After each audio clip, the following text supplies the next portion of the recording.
Thursday, 5 o'clock UK time. You know what that means. It means it's time to draw. Hope everyone's doing good. See everyone's catching up in chat. Awesome. Cool. You had a cold for nearly a month, Lulu. Sorry to hear that. Hope you're okay. Or doing a lot better. Cool. Okay. Well, you know, another great model. Agreed. What I like about her is she's not overly athletic, but she's got some lovely shape language for us to work with. I say that every time though, don't I? Tea time. Okay. Do me a favor. Let me know if the sound or the visuals are not up to scratch. You know the deal.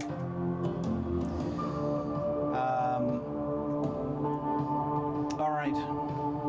Music's a little loud. I need to figure out what to do with the music. As far as volume wise, you guys only get it through my tiny little microphone on my chest. Largely because I think if I do it the other way, it'll be too much. Anyway, all right. Let me know if it's still too much. Let's draw. Just a tiny bit. Still too much? Let me leave it for now. Alright, just for you, Mila. There. Okay, I already can envision I'm gonna have problems with dirty drawings. But that's my problem. Let's do this. Oh, timer. There we go. Okay.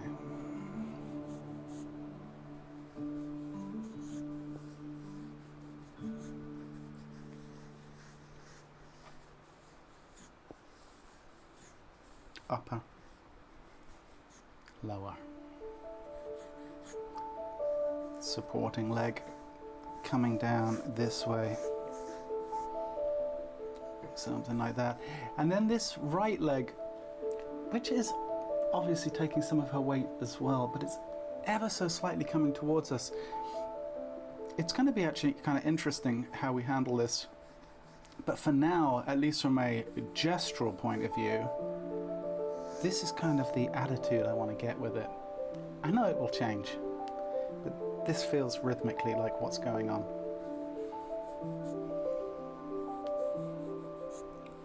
Sacrum.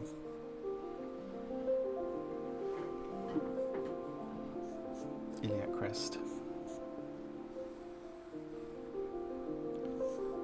Butterfly.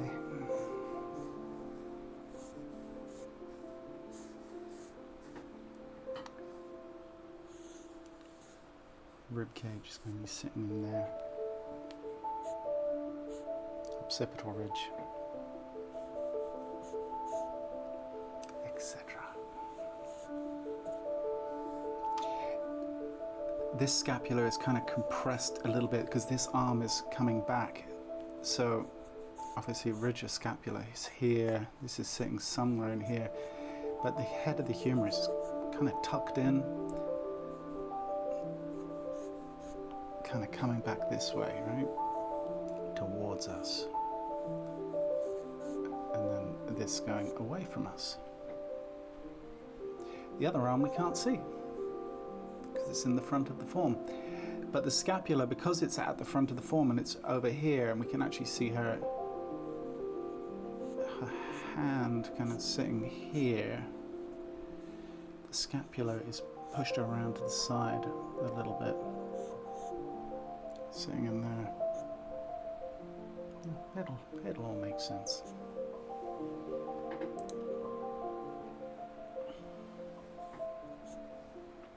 All right.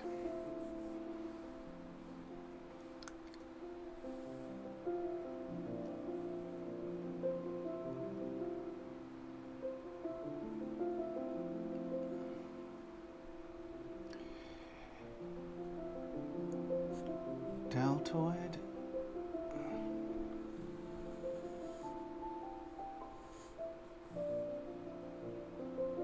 Tricep is sitting kind of in here.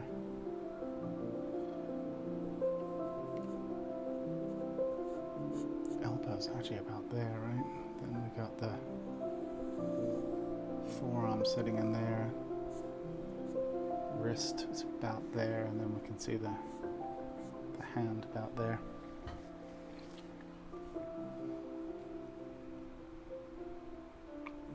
And the oblique.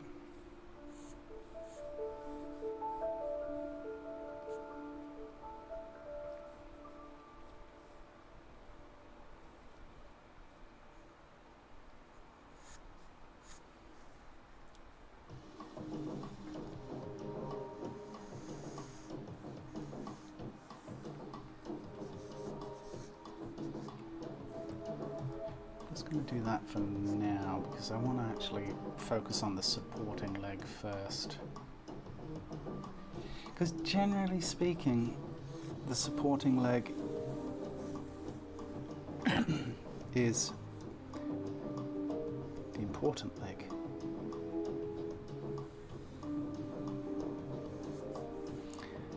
And the other leg is,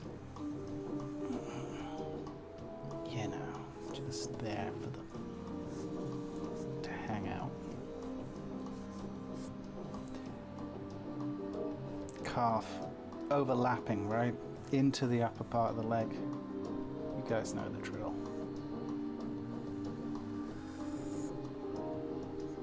Coming down something like that.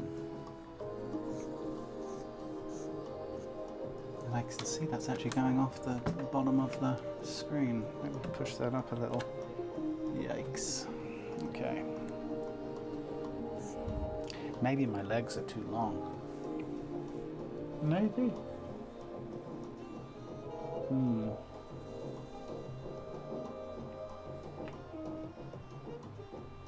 Nah, fine.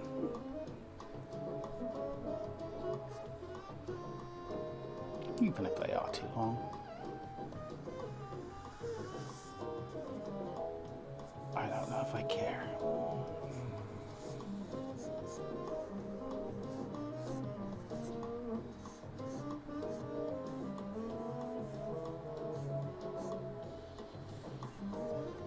Kind of get away with it, even just, you know, we can call it a stylistic choice. That's kind of like, you know, when things go pear-shaped, it was a stylistic choice.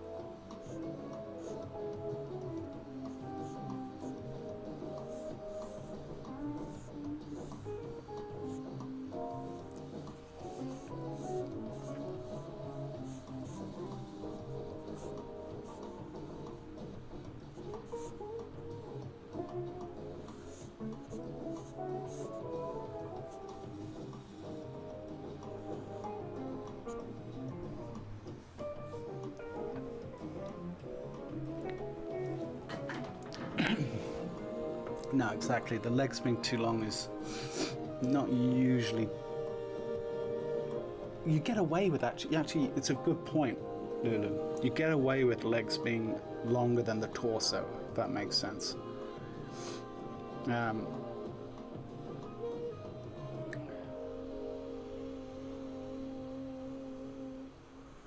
By the way, I noticed, Lulu, that you're still in mod mode, which I feel like maybe I possibly kind of thrust upon you a couple of streams ago. If you don't want to be a mod, let me know. I'll unmod you. If you're okay being a mod, awesome. But I understand if that's not something you want to have attached to your identity. Let me know. Either way, I'm happy to keep it or lose it as you wish.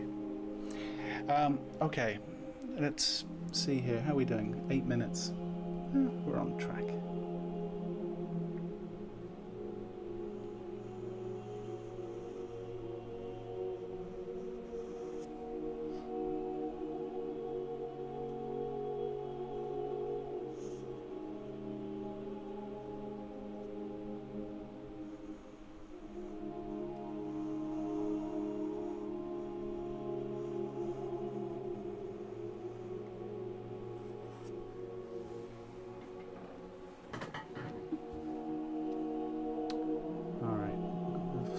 Shortened forearm.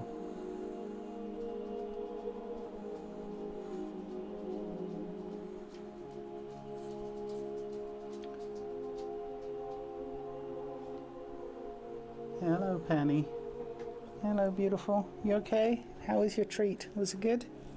Good, yeah. Sorry, Penny has just popped in to say thanks for the chew. She does that. She'll just kind of pop in just for a minute, check in, head back out.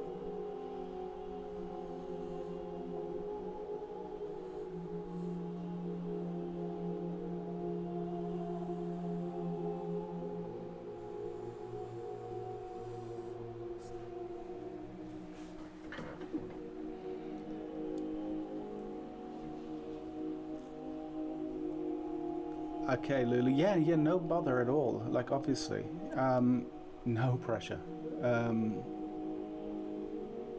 All right, that's awesome. Thanks, Lulu. Appreciate it. The left leg is trickier than I first thought, says Jose. The left leg, as I said, the supporting leg is the one that you want to get right. You get away with an awful lot with the other leg. But yeah, try and nail that supporting leg. Or don't nail it, that would be kind of, you know what I mean.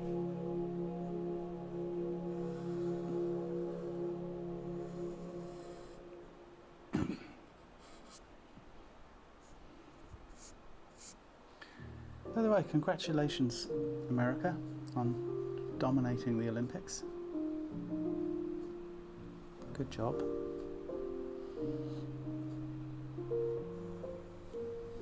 You guys have it next time in LA, huh? When was it last in LA? 1984 or 80? Was it 84 or 86?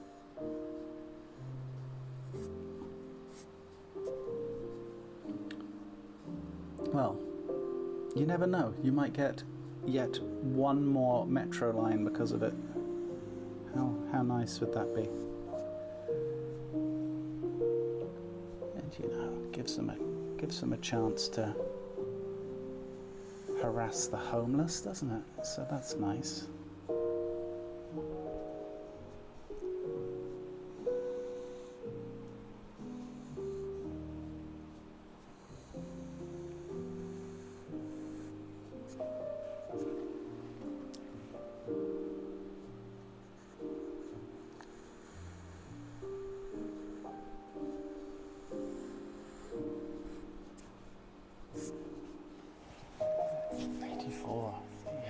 Crazy, huh?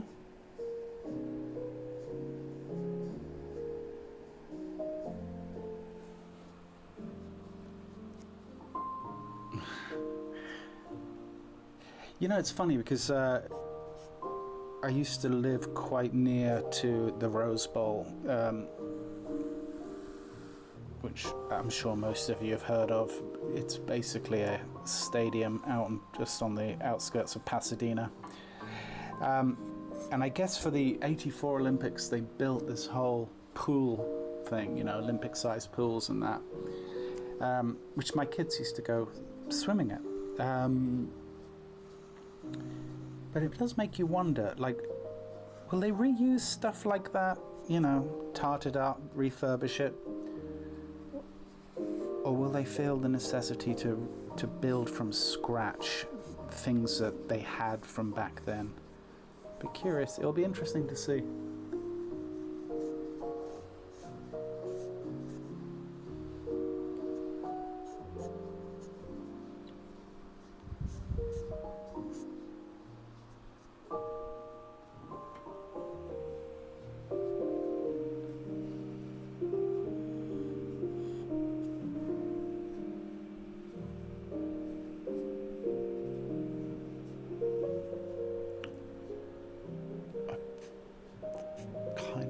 That hand down. You see, I put the hand in the right place there, and now I've just gone and pulled it down. What am I thinking? All right, need to get it together. Let's move it this way. Excuse me.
You had a studio downtown LA, huh, in '84.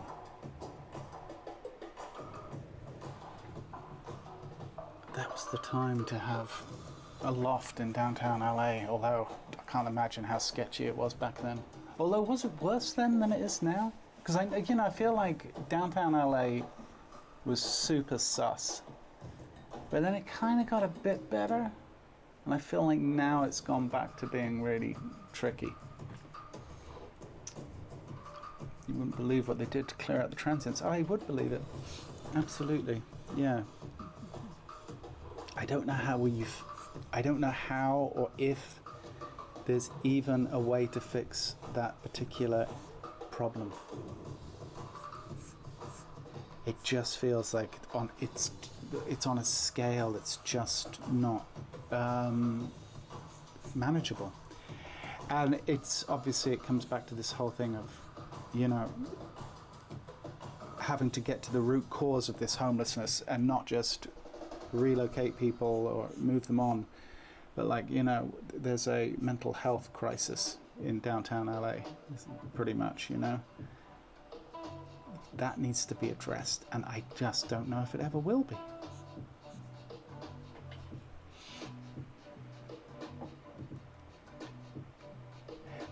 Never been to the US, but as far as I know, LA is tricky, is one way to put it. No, you see, here's the thing, Lulu. I would have to disagree to some degree. Here's the thing. LA is a massive city. I lived in LA for 25 years. And I can say hand on heart, I never saw so much as a fist fight in LA. But I wasn't hanging out in the areas where you might see things go down. You know, I wasn't hanging out on Hollywood Boulevard at 2 o'clock in the morning on a Saturday night. yeah, that's going to get tricky. I lived just over the other side of the hill, probably not more than 2 miles from Hollywood Boulevard in Burbank. It could not be more suburban. So to say LA is tricky is you know, people even like in the United States would say, oh, you lived in LA is crazy. It's like, no, it's not. Some parts of LA are crazy, just like any city. But honestly, like, you wouldn't believe how boring the neighborhood I lived in was. And I think that this kind of, this idea that, you know, it's just, it's Blade Runner, it's like, people really need to understand that it's simply not. For most people, or for a large majority of people living in Los Angeles, it's simply not the case. You can live a very quiet existence in Los Angeles in certain parts of the city. Right? That makes sense? I'm sure Jaeger will back me up on that. You know, you live in South Pasadena. Trust me, it's one of the nicest neighborhoods in the country. You ain't seen nothing go down in South Pasadena. But yeah, sure. At the risk of hitting the nail on the head, but go to Compton on a Friday night. Yes, you're gonna see things go down. Right? My studio was right in downtown Skid Row in '84 and never had a problem. But now it's not safe at all to be downtown at night. You see? It just depends where you are. People don't understand. Like Ventura Boulevard, the longest street in LA, it's 75 miles long, as far as I know. It covers a massive expanse of geography, obviously. So, you know, to group it all together and to say LA is a crazy place is just, this doesn't make any sense as a statement.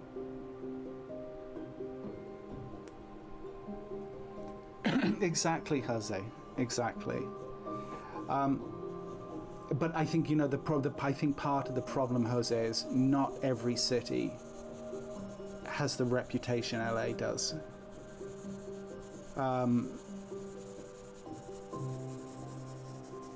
And look, let's be real. You know, the thing is with LA is not like almost any other city in the world. Why is it so unique? Well, one of the reasons is it was built on the basis of an industry that doesn't exist anywhere else, really, on any significant level, which is obviously the film industry. Right? So, just by virtue of that alone, LA is not to be compared, in my opinion, with other cities. Yes, it has usual big city issues. But you know, 100 years ago, most of LA was orange groves. You know, literally didn't exist. Tiny little town. So yeah, it's an odd one. LA is. It's also its greatest strength is all of those things I just mentioned. It's like a lot of little small towns in one. In many ways, Margot, it absolutely is.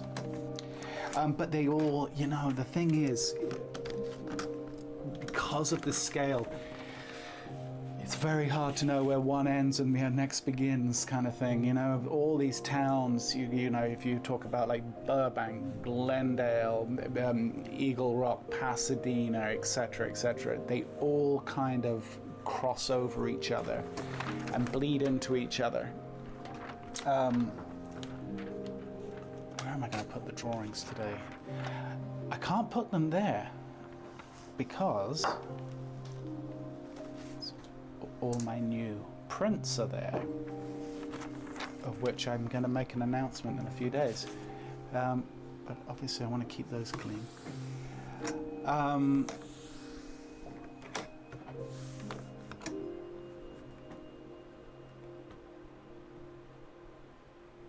yeah, you see, you've got the city of LA, and then you've got LA County. Two very different things. And there's a lot of cities in the county of Los Angeles, right? Like I just said. But LA, downtown LA, it's relatively small. It's not a huge district at all. Okay.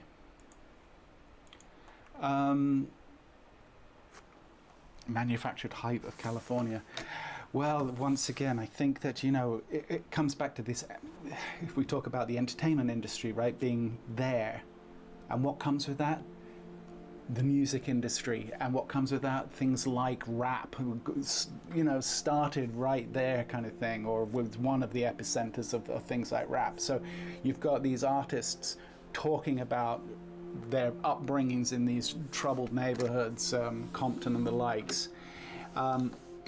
And so, yeah, it kind of almost gets glamorized, or certainly gets highlighted. You don't hear many rappers talking about the mean streets of Seattle, right? Incredible air pollution. Yeah, the air's not great.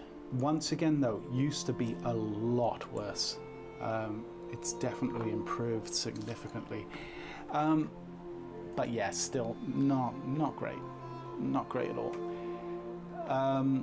Worst thing about it now is the traffic. Yeah. Must be very artistic, stimulating to live there with all the amazing artists.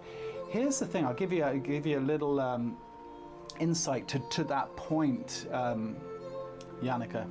Let me start the clock for the next pose. So we're moving on. Yeah, pose number 2.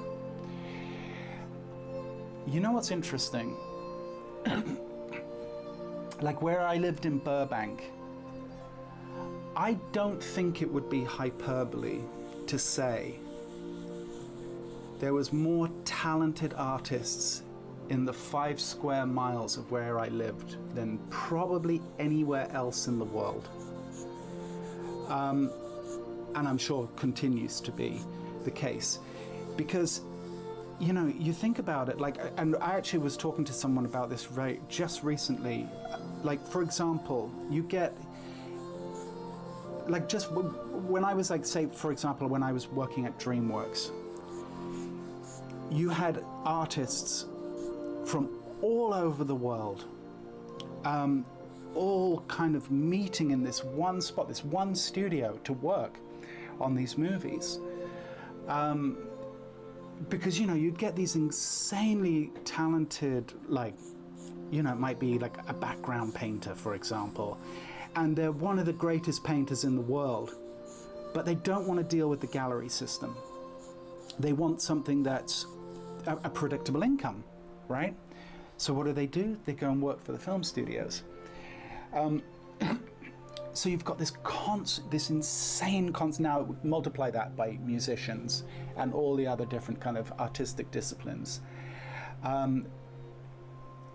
You just find yourself surrounded by insane talent,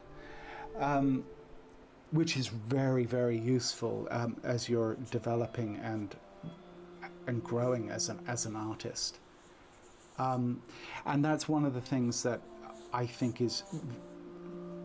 Look, there you get pockets of that. Don't get me wrong. You get pockets of that idea in other places, but I don't think there's such a concentration of the best in the world as there is in, let's say, Burbank, for example.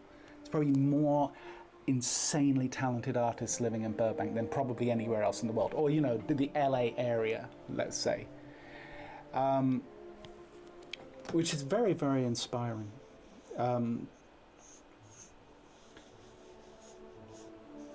Like sculptors. Yes, they could be sculpting.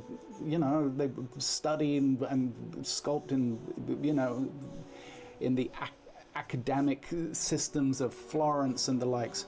But where did they go work? They go sculpt at a creature shop in LA, working on visual effects, and so on and so forth.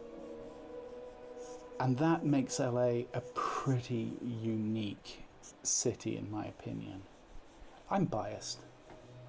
I have a lot, you know, I spent pretty much my whole adult life living there. But I think the point holds true. I really do. And the schools are there too, you know, the schools for these entertainment arts, because the teachers are there, because the teachers work there, etc., etc.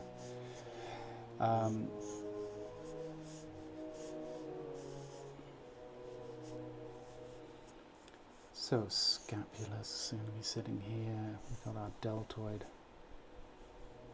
pectoral and deltoid kind of sitting in here. Something like that, and then this arm going up this way.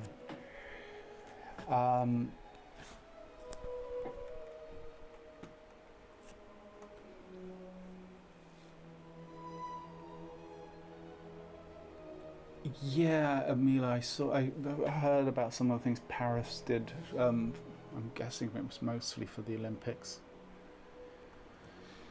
Yeah, it's tough.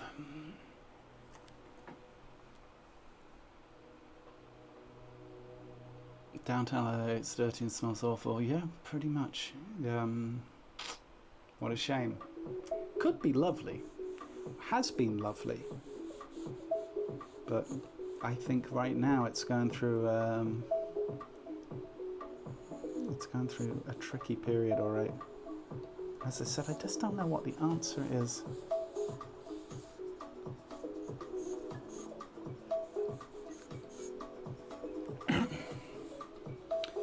You know, and I am certainly woefully unqualified to even, frankly, to discuss the homeless problem in LA and the complexity of that, and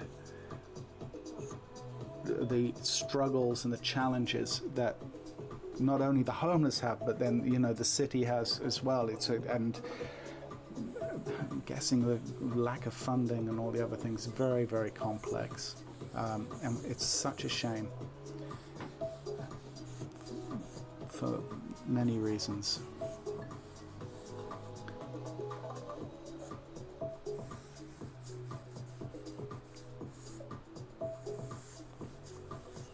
But downtown LA is just one small section of a much bigger and vibrant city. Anyway, I'm sure some people are absolutely sick of the LA discussion. I wish I'd drawn this over a bit. I have not allowed myself enough room here. I kind of screwed up. I wasn't thinking, you know, when you're just drawing the torso, you put it in the center of the page, you're like, oh yeah, that's awesome. Oh well, it's too late to change it. It's not that it won't fit. It's just going to be a little cramped. Anyway. All that talent must have been quite humbling. You know what, Lulu? Very much so. But also, like, inspiring, you know?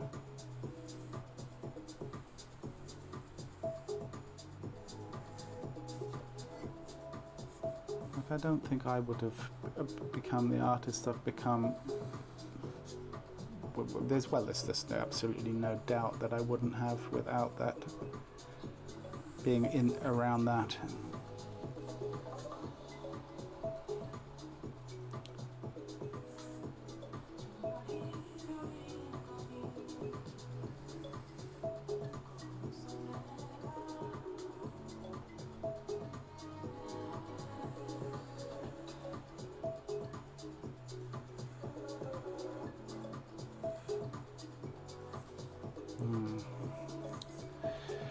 Got to do some creative pushing and pulling here, I think. Anyway, I'll get there.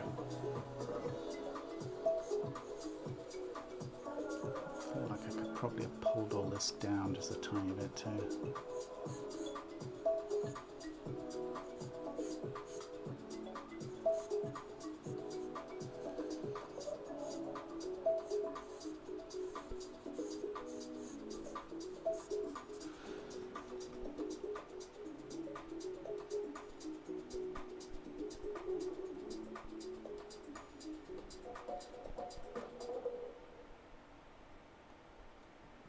Sorry, I'm just catching up on messages.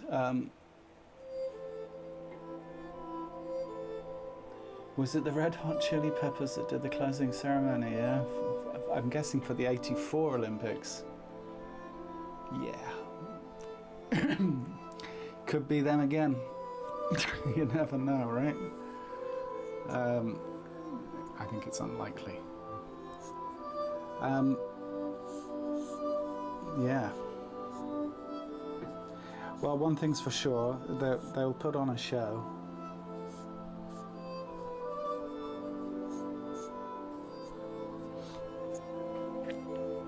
That much we do know.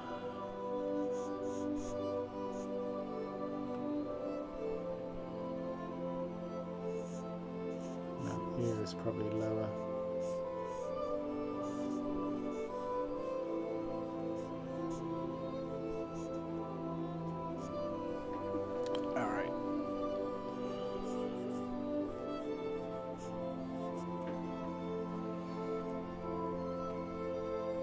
Never computed the amount of talent in LA until you mentioned it, Richard. Yep, yeah, absolutely, Lulu, 100%. I stand by that. Well, it's just a fact. It's just a fact. I would say, without any hesitation, there's more creative talent in LA in a few square miles than anywhere else in the world.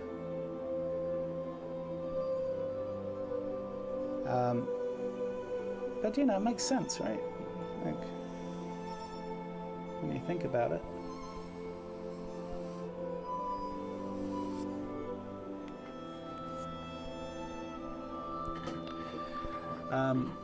Okay.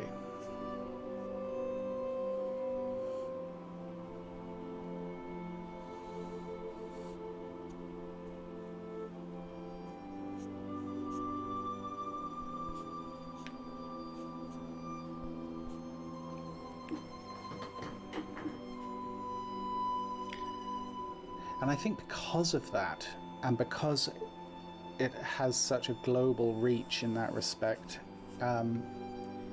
it makes for culturally just a fantastic place to live. And not just culturally, like, you know, no matter what you're into,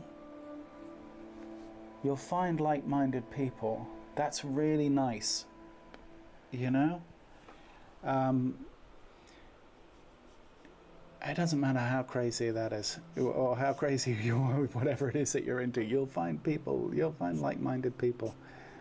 And that's a very nice thing. And culturally, it's just, it's got so much, well, we'll call it dynamics as a city.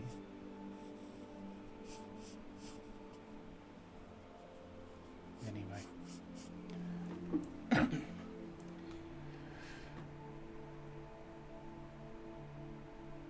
Food, yeah, it comes back to the same thing, right? Just, once again, melting pot. Really genuinely is a melting pot, you know?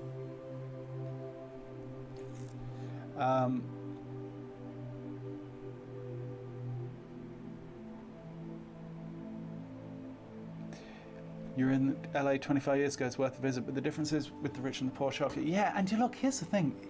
It's a city that takes a minute to get used to, because it's both geographically, it's just not like other cities, and I know it bumps a lot of people. I know a lot of people's first impression of LA is they're kind of, they tend to pull away slightly because it's so different to what they're used to. And it's definitely one of those things. It takes a minute to kind of get used to.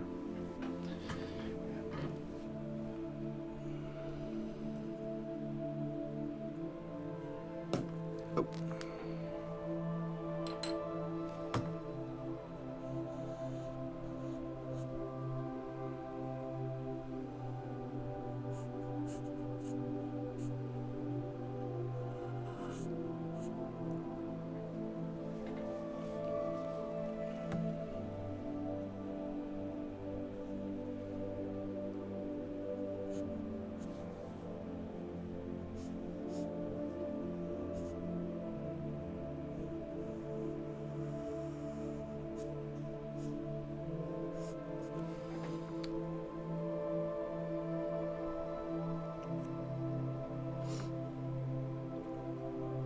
work in a jewelry company, and every day we pick up diamond in the downtown area.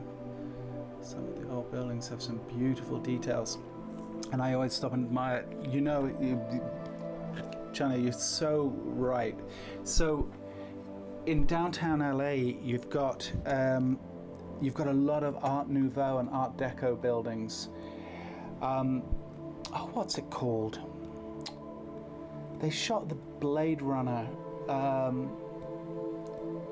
I've been there. What's the name of that? You know, the building that Sebastian lives in. For those of you who know Blade Runner, you know what I'm talking about. Anyway, that building is downtown. You can just walk into the lobby and check it out. It's very, very cool.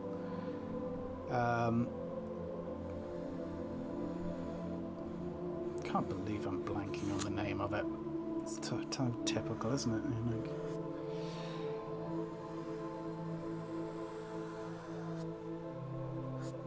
Anyway,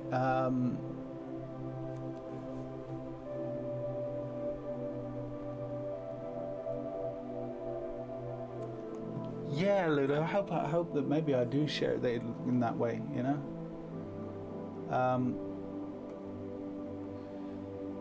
Sorry, I'm just catching up here. Any tips on skin folds?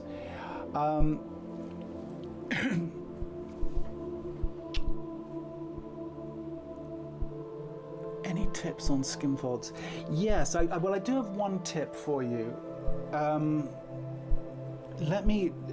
So when you're drawing a series of folds, obviously we've got compression here, and I've simplified this down to kind of 2 shapes, right? Whereas on the reference we can see kind of like 3 coming down to the oblique and then a 4th one sitting here.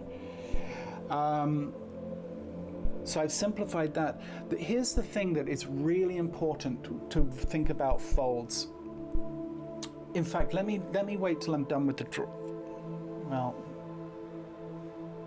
let me wait till I'm done with the drawing, because I want to give you a little tip on that. But yeah, well, one thing I'll say, just on just as a general note, is be careful about too much repetition where they are all the same. That's not the case in this reference, but if you ever see anything where there's a lot of repetition and it's a lot that are similar size and shape, you definitely want to break that up. You want to avoid drawing too much symmetry or too much repetition of similar shape. That applies to ribs, fingers, pretty much anything where repetition in that way could present itself. You want to be super careful.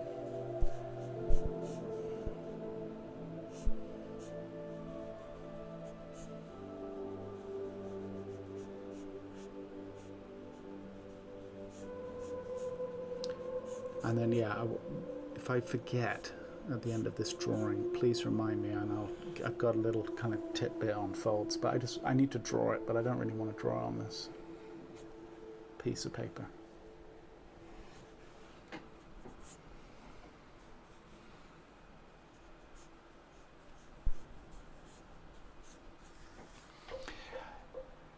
Where are we at? 17 minutes.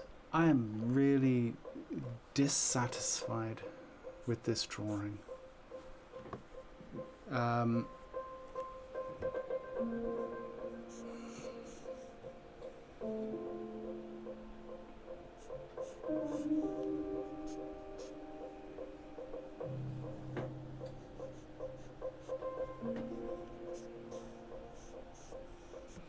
Anyway, point being is I'm probably not going to spend too much longer on it, because it's just, yeah, it's not really working.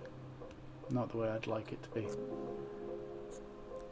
We can see her hand peeking out down here, right? Just sitting in here. It's one of those things I would be honestly just tempted to just leave off, because it's just, you can't see the fingers and it's just going to end up looking like a tumor. Just leave it off, in my opinion.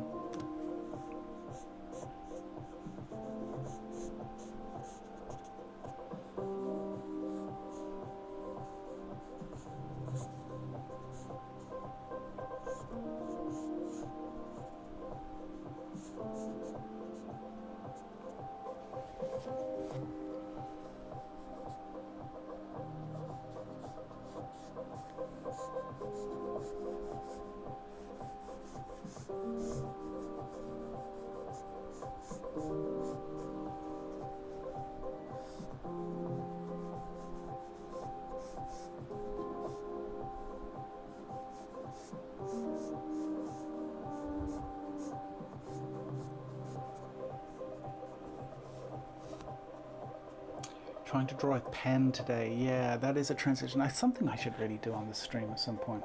Do some pen drawing.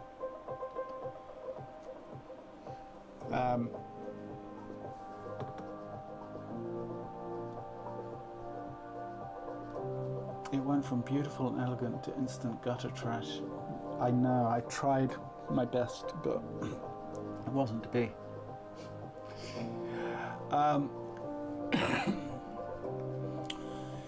Bradbury Building. Thank you, Jaeger. Yes, of course. The Bradbury Building.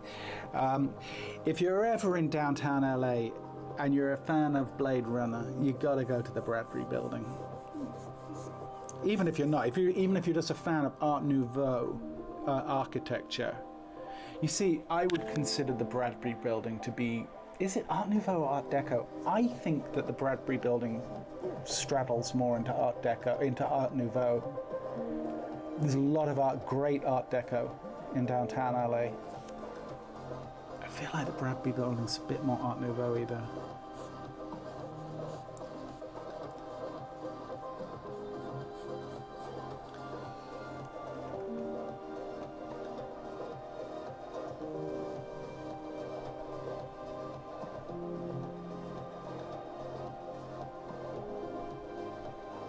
You're in the tropics, Jose.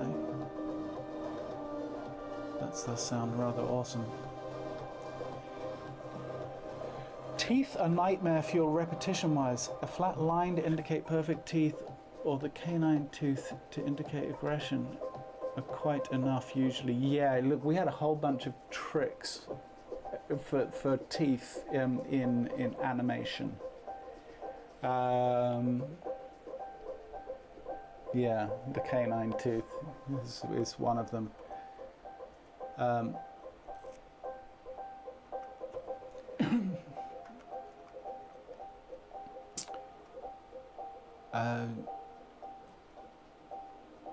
Yeah, I've worked a lot in pen. I do enjoy a nice pen drawing. In fact, talking of pen, this is something I'm going to be looking at. These you can't really see these very well. This is actually a printout because I'm testing for prints. But I work a lot in marker, and then I go in with pen and work on them. I love doing this type of diagrammatical drawing with pen and marker. Actually, you'll get a kick out of this. Well, it's not a final print. This one's too dark. But Jaeger will get a kick out of this maybe. So here's a bunch of tabla I did for just for fun. This is not the original, it's a printout, and as I said, it's printed a bit dark. I did do a lighter version here. Anyway, I'm going to be making a lot of this stuff available for prints, and then like for bags and stuff like that, you know, t-shirts. Could be kind of a bit of fun. So yeah, but that's all pen work. I'd say deco for Bradbury. You could be right, Jaeger. It's been a while since I was there. I feel like the ironwork inside though, that's really straddling Art Nouveau, isn't it? But you could be right. Would you be willing to showcase some of those animation tricks, teeth and expression-wise sometimes, Richard? Yeah, sure, yeah, happy to. Thanks. Okay. Yeah, I don't think I'm going to do any more with this drawing. I'm not feeling it. Didn't really work out the way I'd like. Ever since I realized I was going to be cramped on this side, I think I kind of mentally checked out.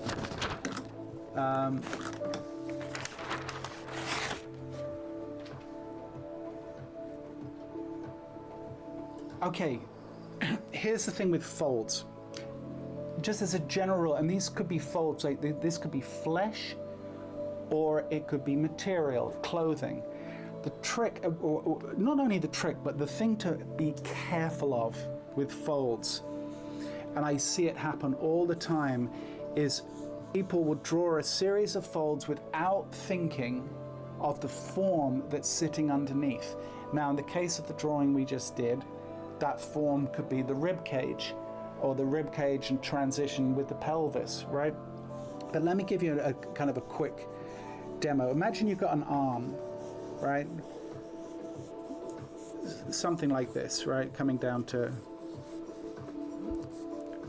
a hand sitting here, something, you know, mitten hand. Okay, and I've got to put drapery on top. Well, I'm going to be thinking, I'm going to have what's called half-lock folds, most likely, in this area here, right? So I'm going to have like material that's coming out like this, and it's going to be doing this type of thing, right? Probably got a couple of creases, and probably another crease up here, you know, something like that. Now, the key, what's absolutely really critical, right? It could be something like this, and then coming down to the wrist, sitting, something like that.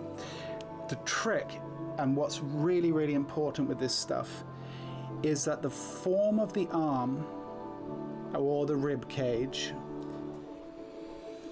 is sitting here. What I see happen a lot is when people aren't thinking about the structure that's sitting underneath, they'll have these folds cut into the form, and you'll get a little area like this, for example, where the fold is not adhering to the form that it sits underneath it, right? Now, this is kind of an extreme example, but just be very, very careful whether it's material or, in this case, we've got upper and lower torso, right? Doing something like this. Rib cage is sitting here, right? Something like that. Maybe the iliac crest is coming down this way, right? Something like that. We're going to have compression on this side. Just make sure that these folds all sit above this boundary here, right? You can get away with a lot as long as you adhere to that concept. If you start cutting into the form with your folds, you're going to kill the illusion. Something's not going to look right. And this is why I say that when we're drawing drapery, especially, because we're dealing with a lot of folds, this is why we draw the form underneath, right? Even just loosely, it could be as simple as this, right? Like, you know, it doesn't have to be a complex drawing, but you've got to understand where your masses are and what the fold is essentially sitting on top of, and what is causing the fold, right? In this case, on our model, on this pose, there's compression in this area, right? So you want to be mindful of what's causing that compression, and how is that mass of skin sitting on top of those volumes, right? Makes sense?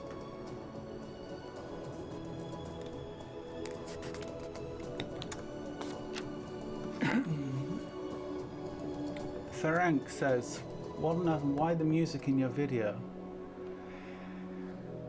Because I like to draw with music. I would strongly suggest you just go check out our music channel and go do that if you just want to listen to music and you don't want to listen to the music while I'm drawing. Take care. The coolest part of this broken perspective is that the viewer knows it's wrong, but usually has no idea exactly what's wrong. Exactly. That's the thing. Yeah. Do you use Copic markers and then pen? Exactly, Chris. Yeah. I use Copic. Well, yeah, they're just over there. I usually start pretty light with like 0 or 1, just build up the form, and it gives some texture to the drawing.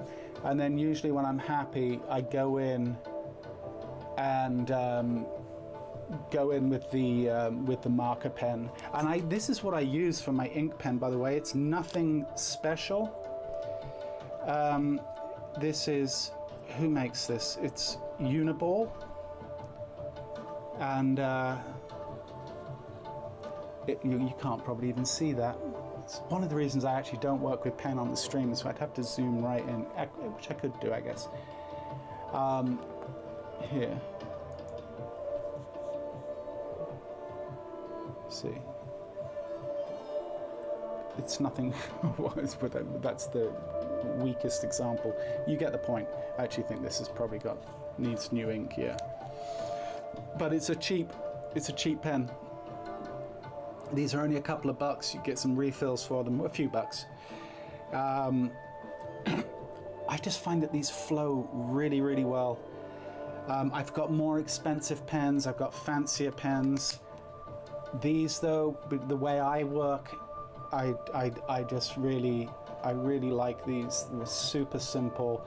I've got a bunch of them. If I lose one, or I can have one in my satchel, and a few other places. But these are really great. I really enjoy these ink pens. I've got others like this one, which is a bit fancier. Nothing wrong with this. This is Tombow. Apart from you can't refill them, and that to me feels incredibly wasteful to have such a pen and for it to not be refillable. So what I love about these is I can get refills for this and just swap them out all day long, right? It's a rollerball, yeah. Yeah, I think these are rollerball, this Impact. Uniball Signo, S-I-G-N-O. Anyway. Okay, next pose.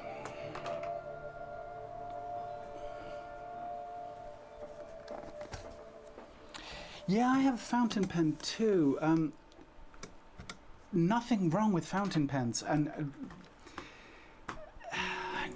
you know what I think, for me at least, what I don't care for with fountain pens? Well, I have PTSD when it comes to fountain pens. When I was a kid, when I was a young lad, I'm left-handed, as you all know. I assume you know.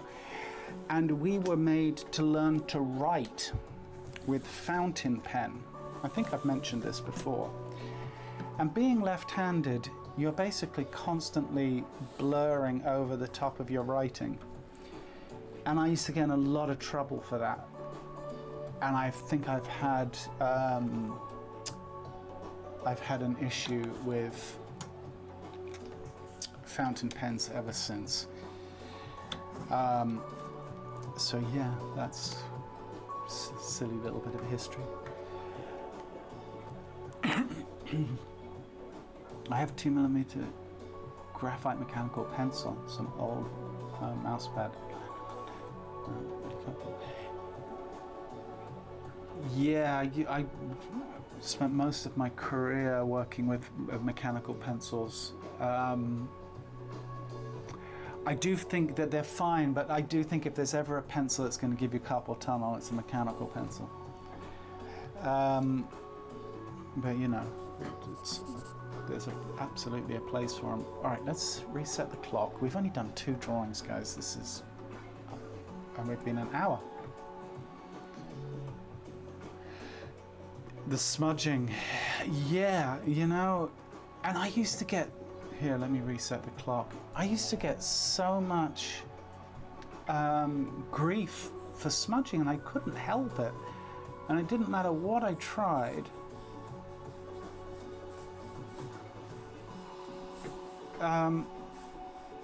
I couldn't, there was nothing I could do about it. And the teachers were so, this was like the late 70s, early 80s. The teachers were very less understanding back then. Like, they had an issue with the fact that you were left-handed to begin with.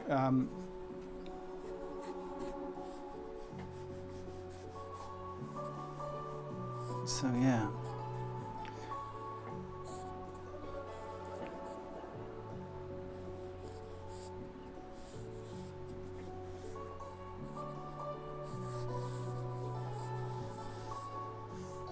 All right, we'll find.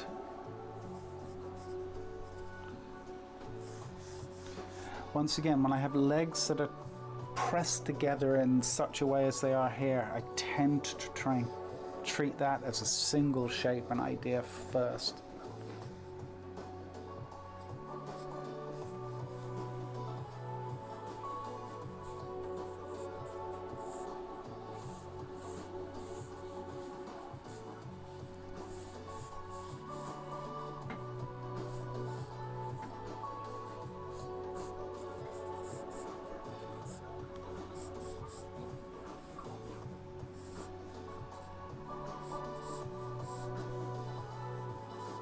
Legs coming towards slightly. Look at the hyperextension on that elbow of hers. That arm looks positively broken. You know, we've discussed it a number of times, hyperextension on our female models. This might just be the most extreme example I've seen. But yeah, you see it a lot. It's interesting, isn't it?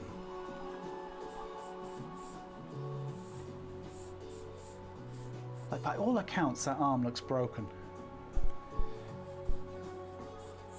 To the point where I would actually start to consider making a creative choice about whether I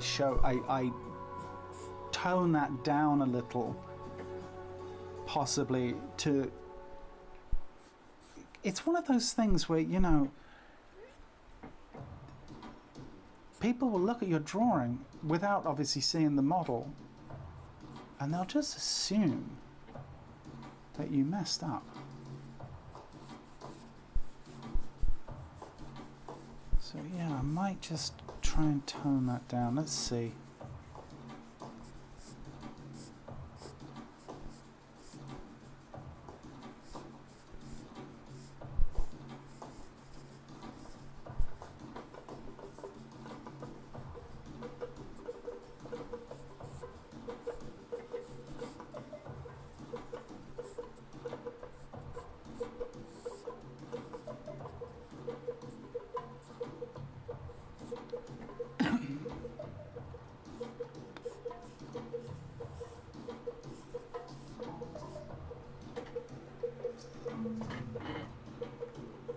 The arm is totally wonky, right? Seriously.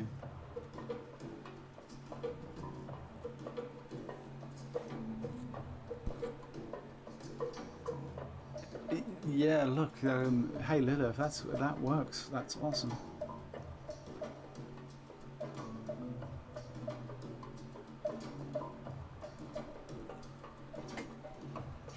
The arm is giving me the willies. It's yeah, it's crazy.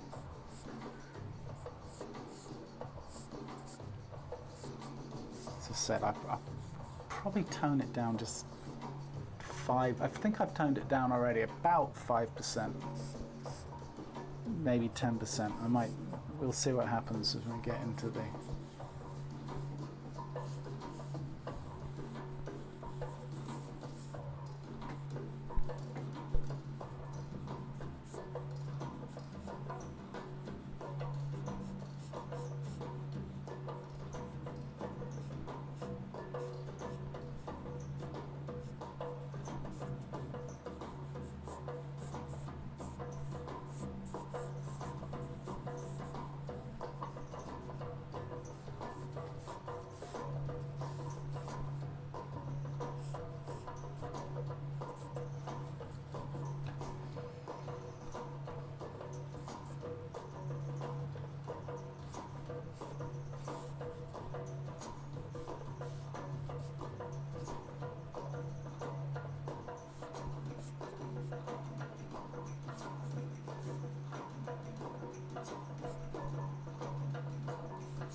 I think the soft part of her triceps is squished.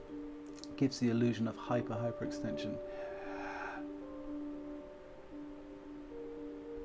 It's not that bent, but she squished her bicep. You are out of your mind, Lulu.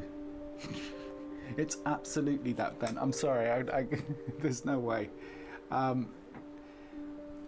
You can just tell, right? Manubrium's here. Clavicle going up this way. Head of the humerus is sitting here. This humerus comes out and then it's actually going back, right? Because I've pulled this wrist out. There's absolutely no way. There's absolutely no way. Like that is as hyper extended. And look, is the tricep adding another 5% to it? Maybe, but this is not an illusion. This is someone who is extremely double jointed.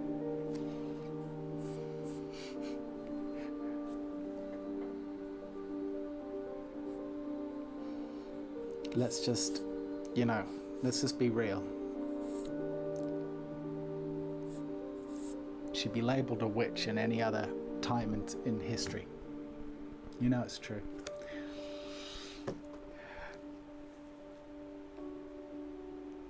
I always have difficulty with indicating how a figure is turning. Do you have some little tricks or things to keep in mind for making those turns early on? Yeah, absolutely, Maya. Center line, right? This center line coming down the form here, really get that, because that's going to help give your orientation of how something's turned in space, right? Like if I have a cylinder, like we'll just take a cylinder for example. If I put a line over here, right? Now we get a sense that there's a front plane sitting here, and this is the side of the plane, right?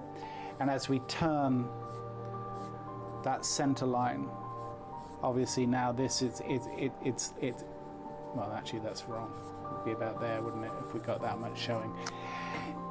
But center line is everything, and if you've got two forms, right? You've got like upper torso, and then we got lower torso.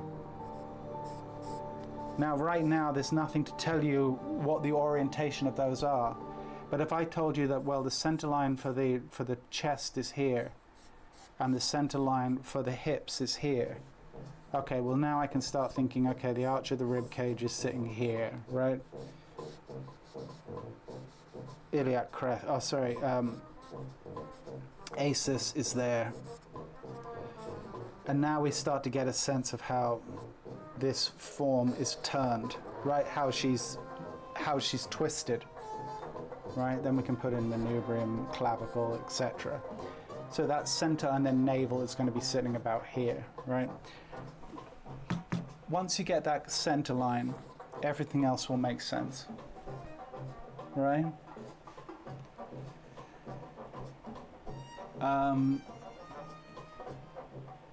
You're not running around at the moment. No, you did a breakdown. It's even more. Yeah.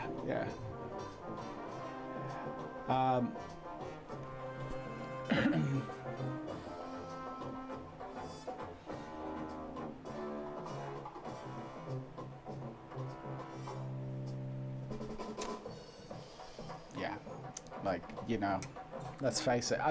This girl, and I say this actually certainly not as a dig in any way. She's got witch energy about her. Does that make sense? The black hair. She's got kind of just that energy.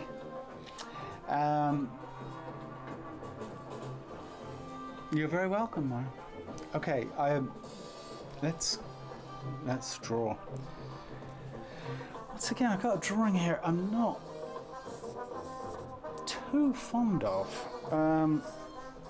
which might explain why I was only too happy to draw all over it for Maya there. But I will continue in the spirit of not just abandoning the drawing.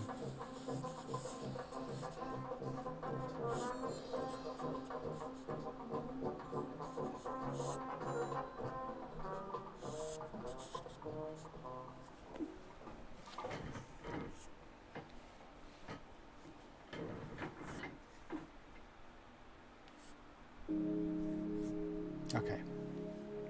Just gonna clean my hand quickly.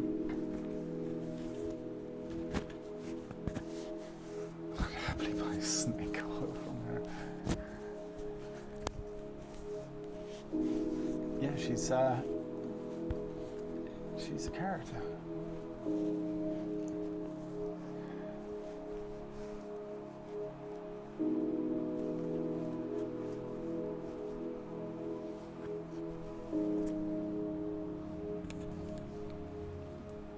Yeah, I think you're talking about how she's supported on her broken arm. Yeah, look, this is gonna, let's see what we can do with this. I'm not sure there's any salvaging this drawing, but I'll give it a go.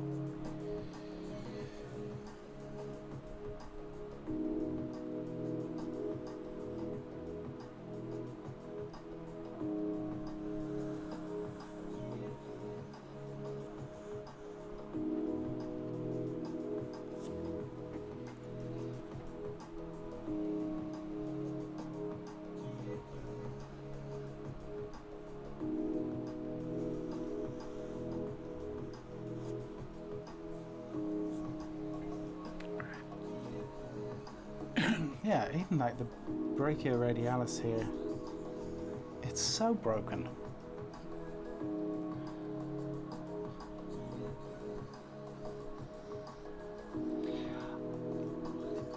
There's a model I've worked with a few times who is a very talented model, but he's highly athletic. And he's very experimental with his poses, to the point where you end up with a little bit of a dilemma, because it's like, if I actually copied his poses the way he poses, people would just look at the drawing and say, you must have drawn this wrong.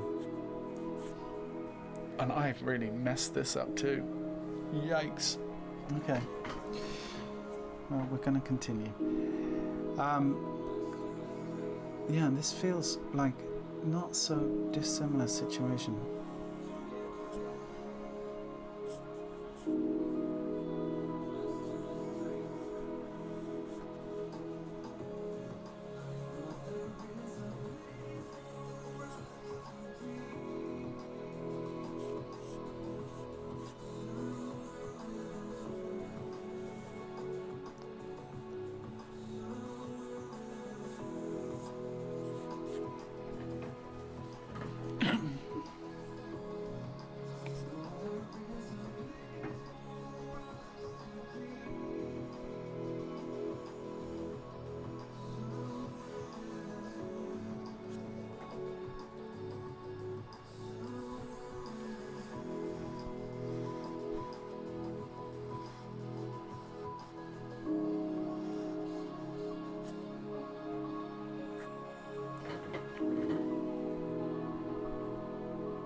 Very long fingers, I agree, yeah.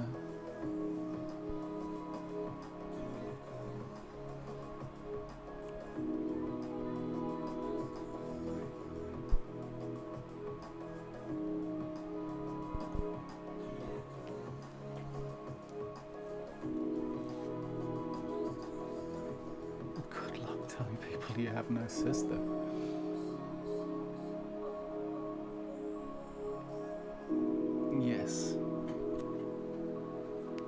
that note,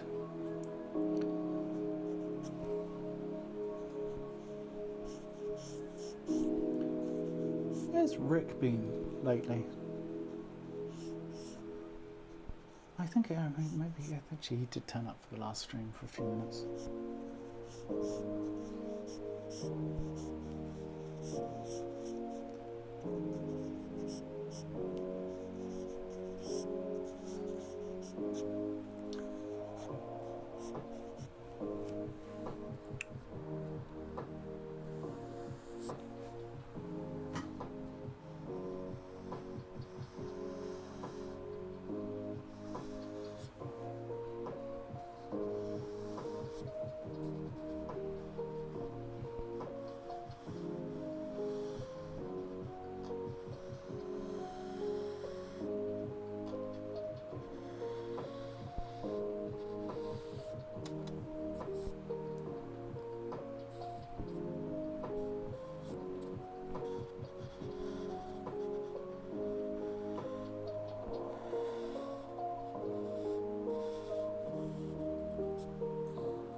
Yeah, when I'm not doing these hands justice at all, but it actually makes me think we need to do another hand session.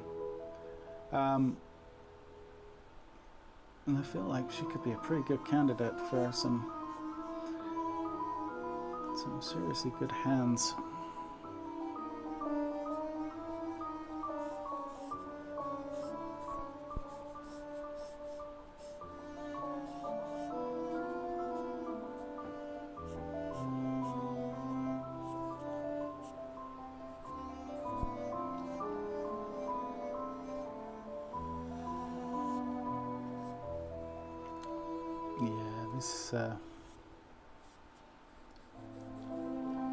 This drawing could not be more overcooked.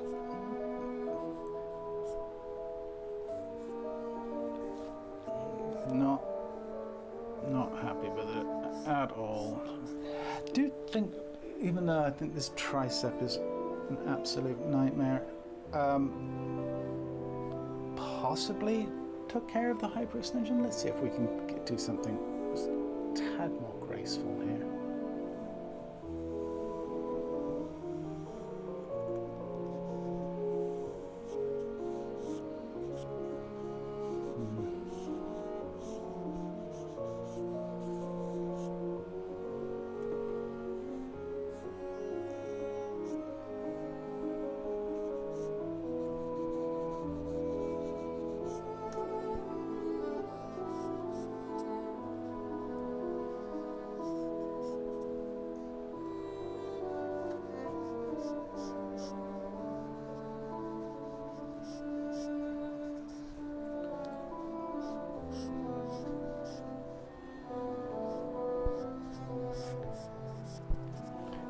21 minutes already.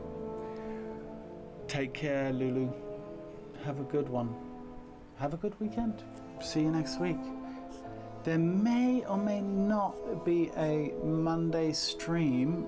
I would ask you to, I will make an announcement Monday morning probably as to whether it's going to happen.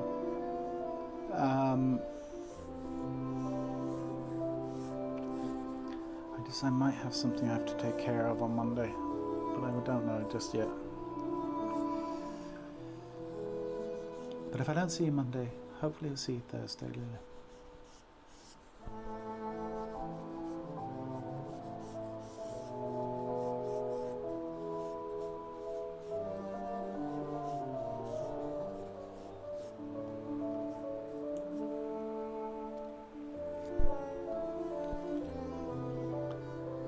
All in for a hand session. Yeah, right. We did one, what was it, about 3 months ago, I would say.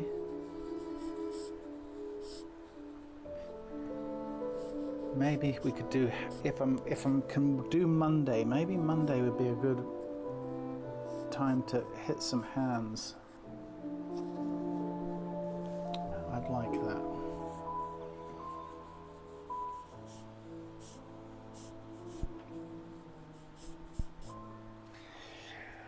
All right, I'm just going to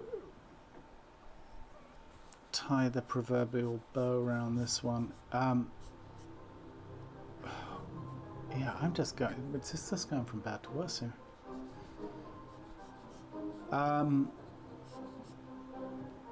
This pencil's not helping. Yes, I'm blaming my tools.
So it's 6:25. We have a good few poses to go. So it's time to have a little discussion about how we're going to proceed for the next 30 minutes or so. And this is where you guys get to vote whether we do a series of shorter poses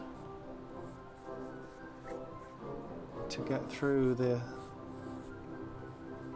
stack, or if we just keep going longer and have some leftovers.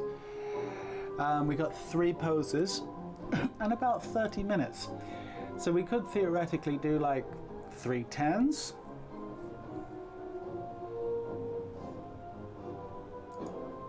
We could do a 15 and a couple of 5s. I'm leaning towards 3 10s actually. I feel like these poses could all lend themselves to that.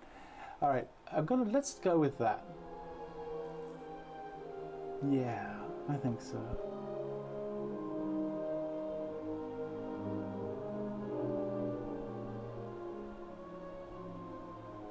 Yeah, I'm not too worried about it, Mila.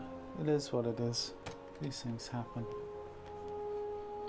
Although some days you just like, you come in thinking, yeah, I'm ready to draw. 3 10s, says Heather. Okay. Heather, as you wish. I agree. 3 10s sounds good to me. 3 tens. All right, everyone's on board. Well, I vote for longer because I suck. Haha. Well, Mila, I would say this. We'll go with 3 tens as a group, but you know, there's nothing to say that you can't just hit one in that same time, right? But I think 3 tens does make sense. I should really switch out this paper. Especially because, like, the longer poses, it's not like, oh, I'm just spinning gold with each of the longer ones. Not really hitting the mark I want to be hitting, so it's as good an opportunity as any to mix it up.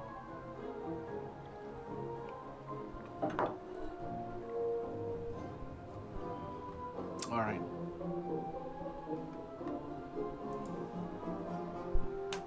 Clock is reset. I just actually need to reset my pencil situation. Those are done. That one's done. All right. Okay. A little bit of chocolate energy. Okay. Tens.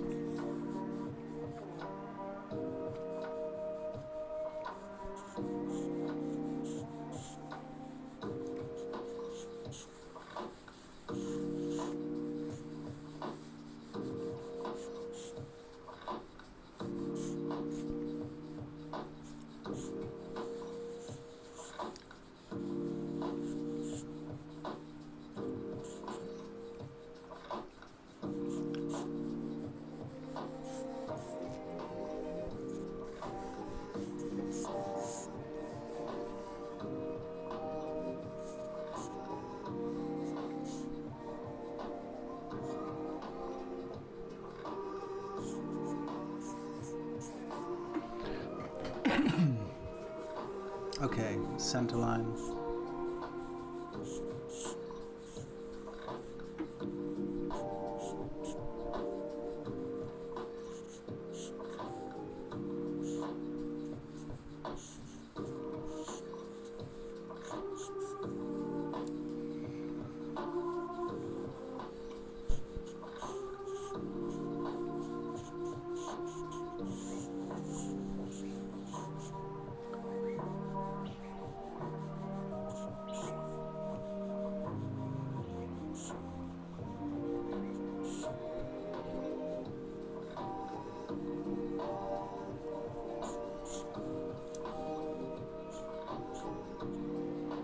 Look at the weight at the bottom of that tricep, really lovely. We've got the overlapping form of the brachioradialis there. Hello, Penny. Hello, my darling. Here, come up here. No? Just a quick check-in? All right.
here.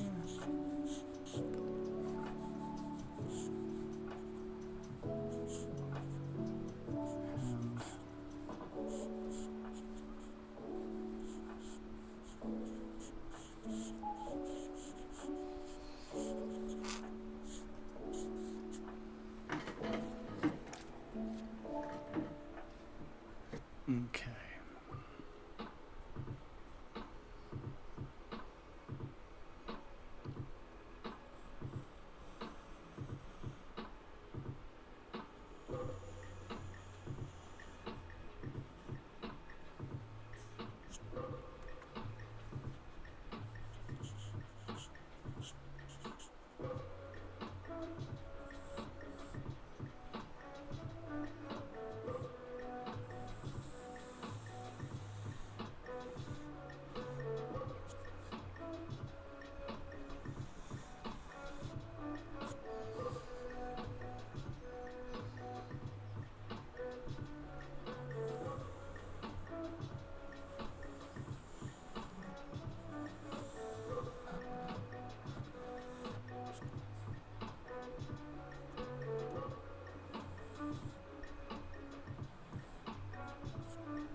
Alright, this hand is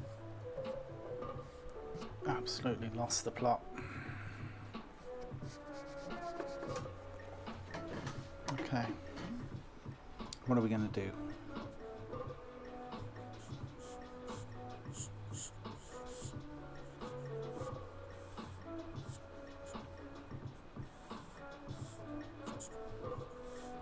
I'm going to cheat it.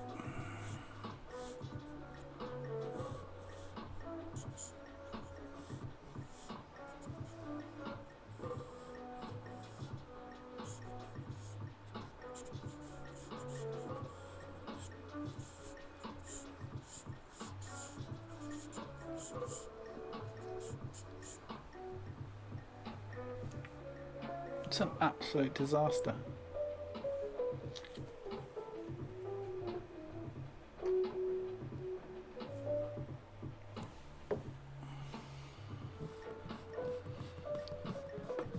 Something I don't normally do.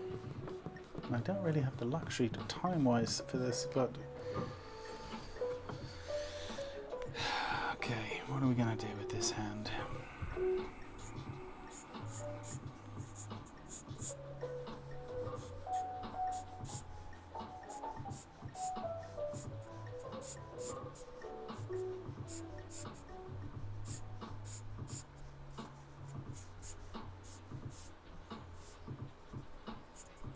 Completely change it from what's in the reference is what we're going to do.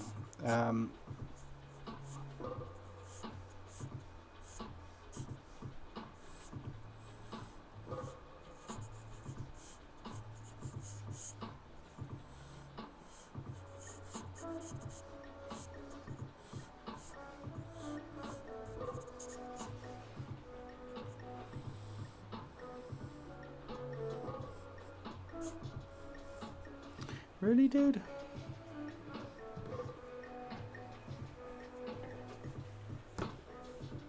Alright.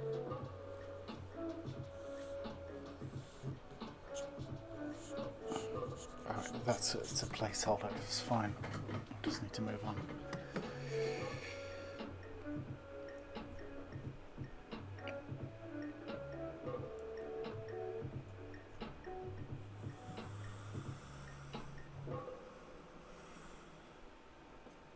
Deltoid.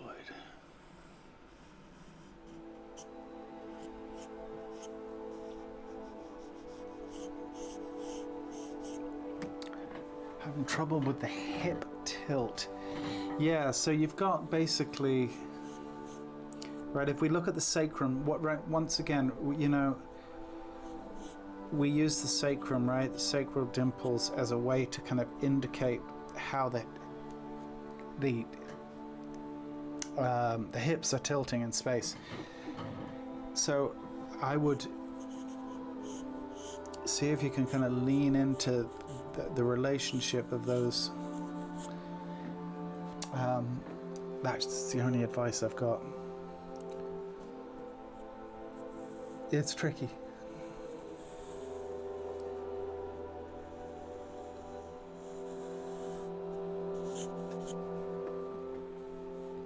But you know, there is subtle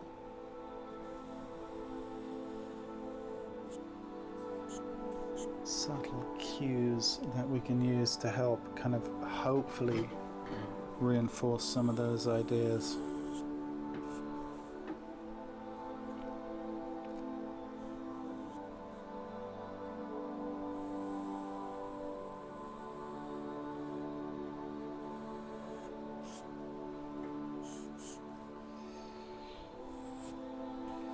Oh, we're at 10 already. Yikes.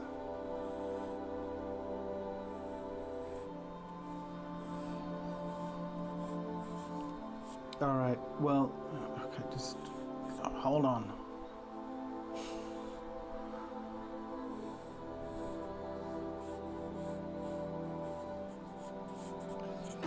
I just want to get this back done.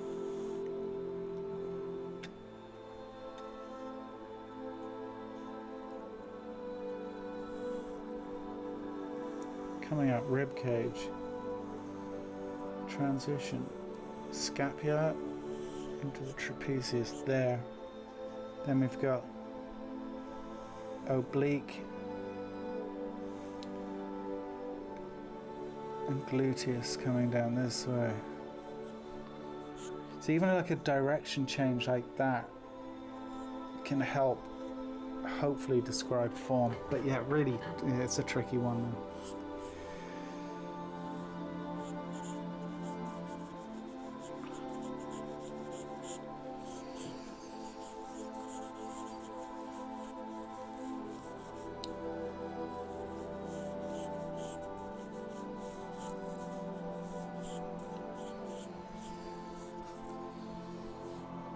Okay, absolute disaster.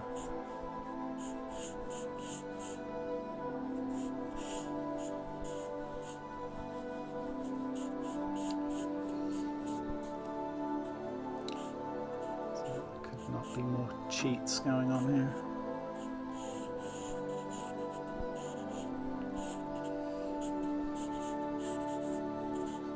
Okay, done. 12-minute pause.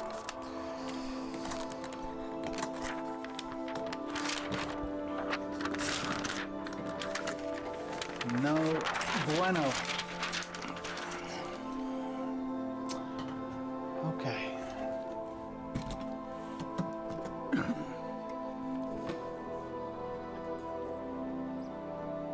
It's so weird. I feel like I've been having a really bad run the last couple of months. I really need to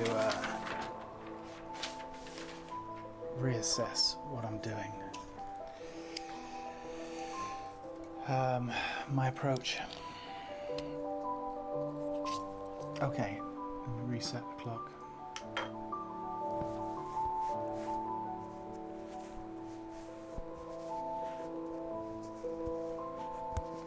Why disaster applies differently to you and to us? Well, I don't know. Just not being happy with the drawing is what it is, you know.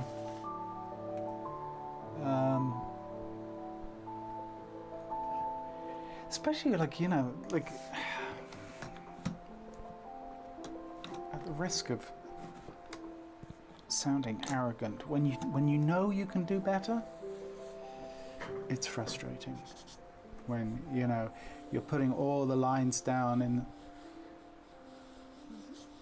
supposedly what you think are the right places, and somehow as the drawing develops it just doesn't. just doesn't come along. It's frustrating.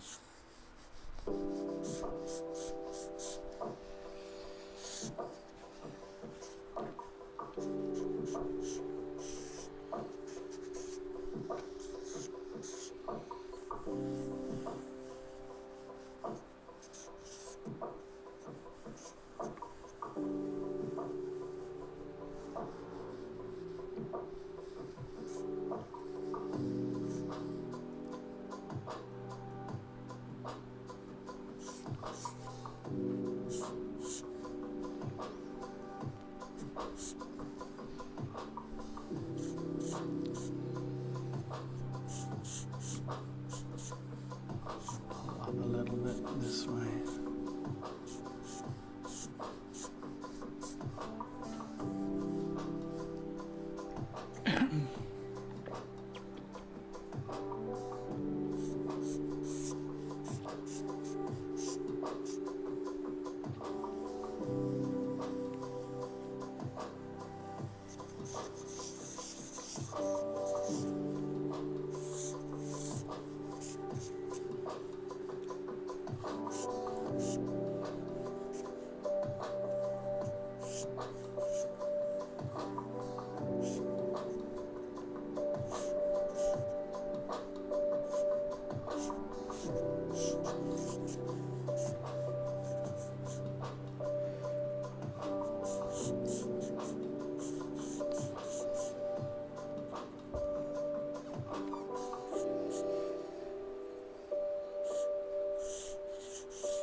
Let's lift that up a little bit.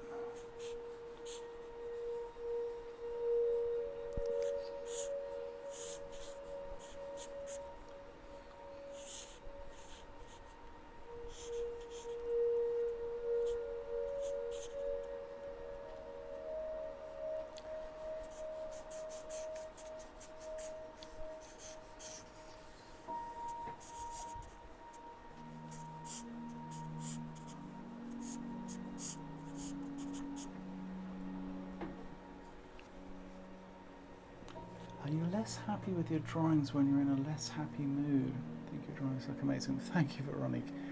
And I think you're the same Veronique that I've worked with in the not too distant past, am I right? Assuming it's you. Good to see you virtually, if you know what I mean. Are you less happy when you're in a less happy mood? No, not necessarily, you know, because the thing is, sometimes I'll go in to a session like really kind of, you know, in a good mood and kind of happy to be drawing, and somehow it doesn't come together. Like mood can definitely, obviously, it can play a part in it, for sure. But it's not, there's not kind of it's not a case of it's connected necessarily, you know?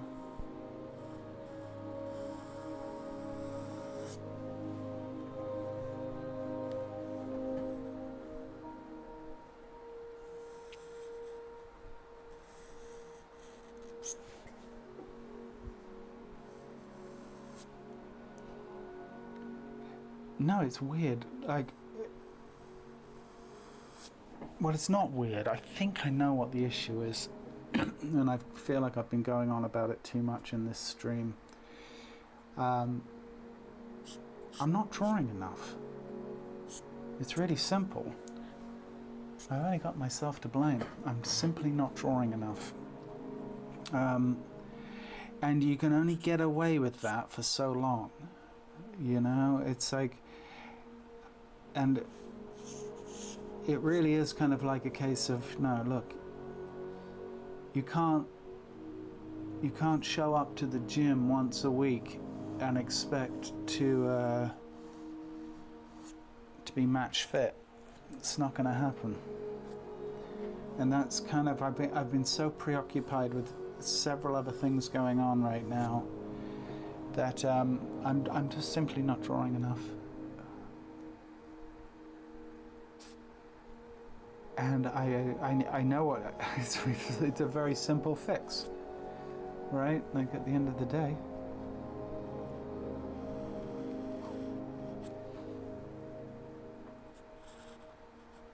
I think to properly stay in shape with something like this, at least for a level that I'm personally comfortable, I should be drawing at least every other day. Well, you could argue in a perfect world every day, but I think you can get away and staying in good shape every other day, you know. And I'm just not drawing that often, and so that's exactly what it is. It's not rocket science. Only myself to blame. And I keep saying it, and I keep saying I'm going to change my ways. And then I show up the next week and I haven't done that. So maybe I will. Hopefully for next time.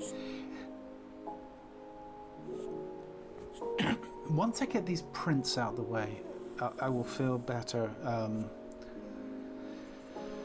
I gotta get the prints up. And then I'll address this diabolical situation.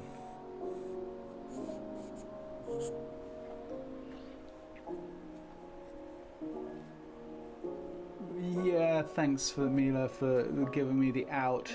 I have been through a bit, but like that's not the reason. I do also think, you know, I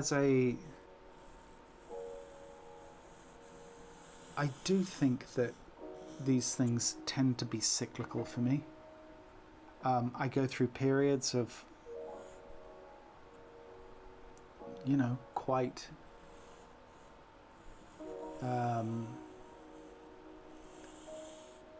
rigorous practice and study, and then I do have periods where it slows down a bit, and I think it's safe to say I've been in a slowed down period, but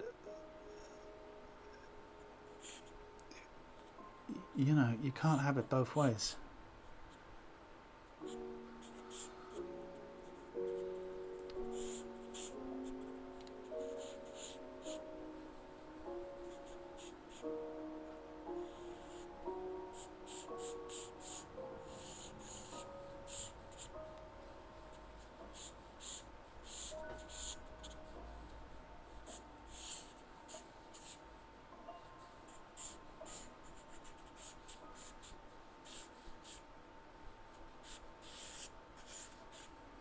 Ooh, 30 seconds to go.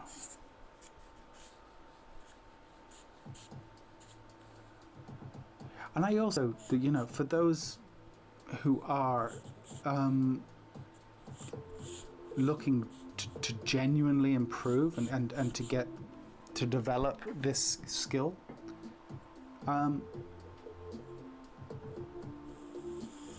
maybe there's something for us all, for a little lesson for us all. You know, you can't get complacent. Doesn't matter how many reps you've put in the past. It can be quite cruel.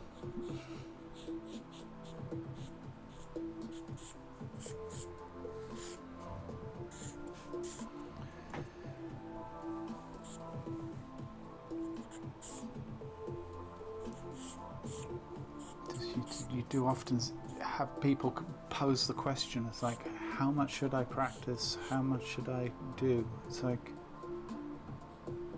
well, more than I'm doing.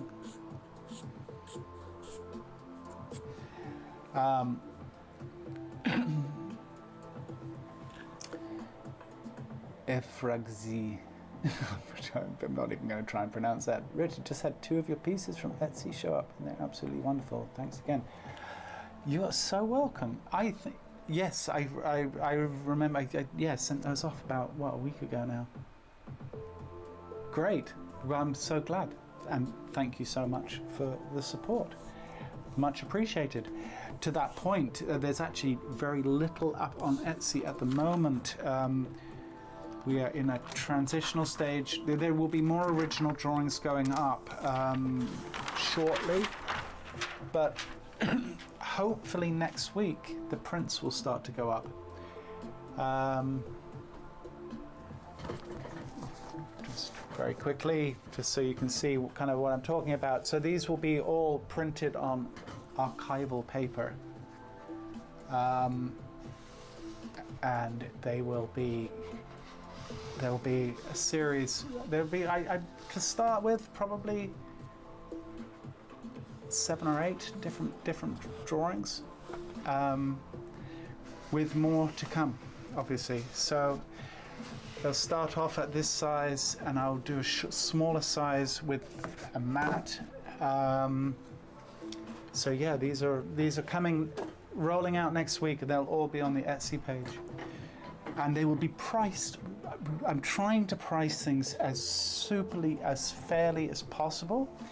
And I think that I'm going to be able to price these, hopefully, I don't have a perfect price yet, but they'll be around the 20 to 25 mark. Because I want to make them accessible, and they'll all be hand signed. But I really want to. I want to make the art as affordable and as accessible as possible for as a wider audience as possible. So I'm trying to going to try and do that, and they're on just about the best quality paper you can get, or at least up there. It's 270 GSM, and I'm just I've been test printing for what feels like weeks now, but I'm finally getting to a point where I'm happy with the prints, because capturing a charcoal drawing, a subtle charcoal drawing on a print, it's really hard finding that balance of trying to get that subtlety, without it looking like a photocopy. That's the key. That's the challenge. That's been the challenge. But I think I'm getting there. I think that these, I'm pretty happy. I know it's hard for you guys to see on camera, but I'm pretty happy with these. Yeah. So as I said, there'll be several to start with, and then there'll be more sizes and more colors. I want to do, there'll be some of these will be available in both black and white and sepia tone, for those who want that more rustic kind of look. So yeah, it's exciting, but it's been a lot of it was a much bigger project than I planned on it being. Here, I'll start the next pose. I thought it'd be a case of just buy a printer, hit print, and bingo. And of course, the print gods decided otherwise. Thank you for the kind words. But so yeah, that's coming next week. Hopefully by the next stream I'll be able to have a link attached.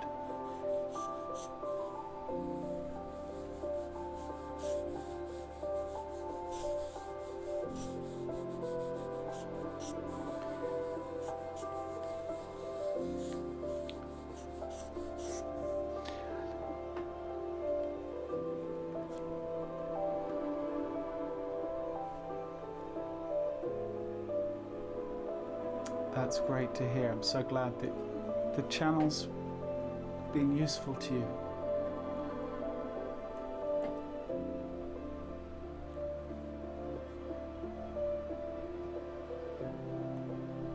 You switch hands, Amos.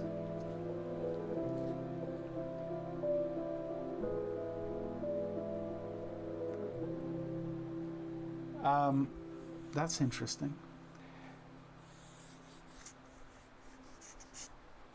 Yeah, we haven't done the hand switching game in a while. Centerline. There's a subtle turn here, right?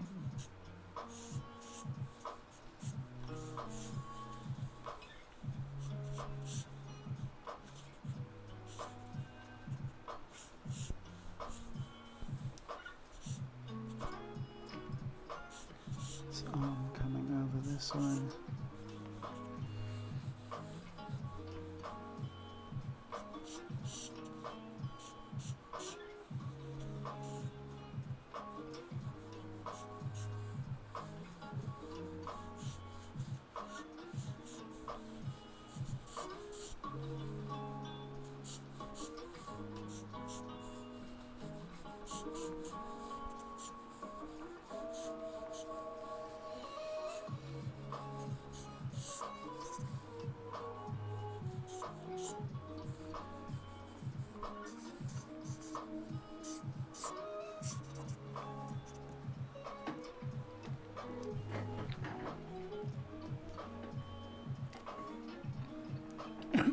I like how your thumbnails look too. You mean the stream thumbnails, Jose?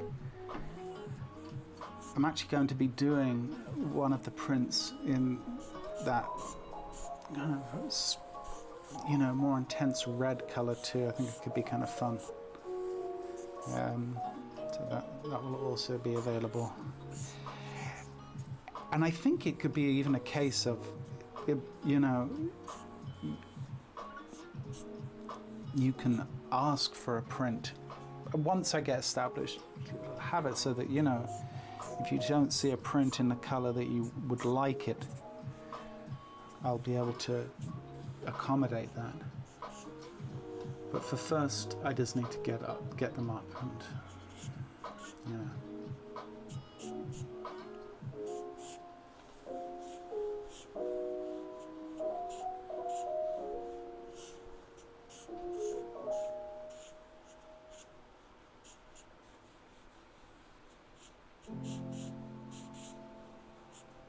And this other arm is going back behind the form, and then her hand is sitting out there. Navel. Once again, let's use our center line.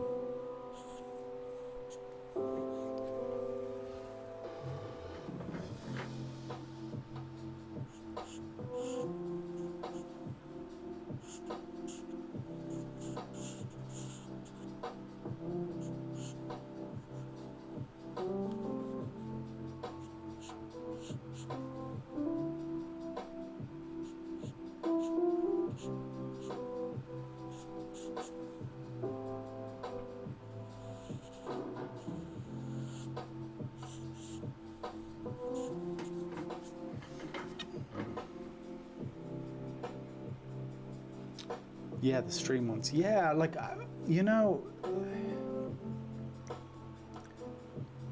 I think there could be a place for, because I like the stream thumbnails obviously as well.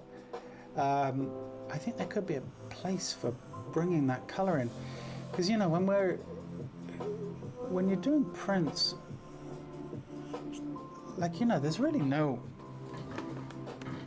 other than trying to keep within the boundaries of good taste, there's really nothing to say that you can't go away from what the original color was, right?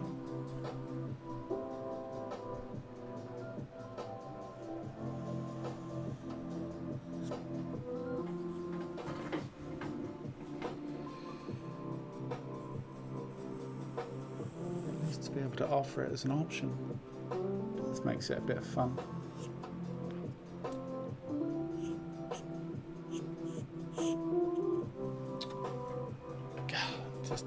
Brutal.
Excuse me.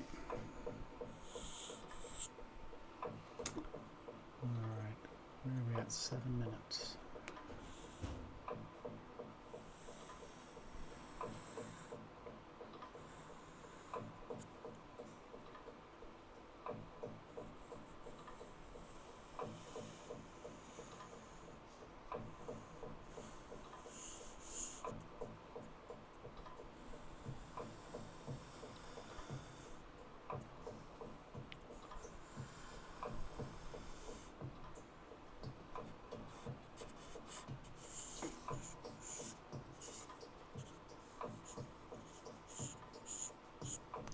Sartorius coming down.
Core shadow.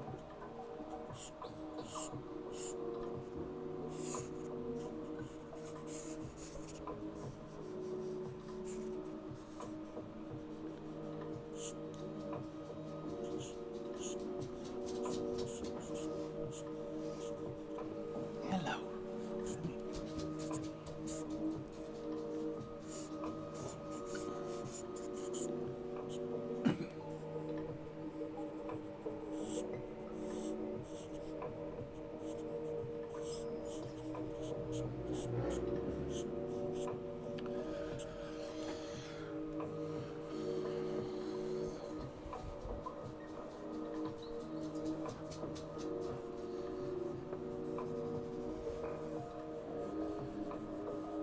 All right. And I think we will call that a wrap. Guys, we made it. Take care, Jose.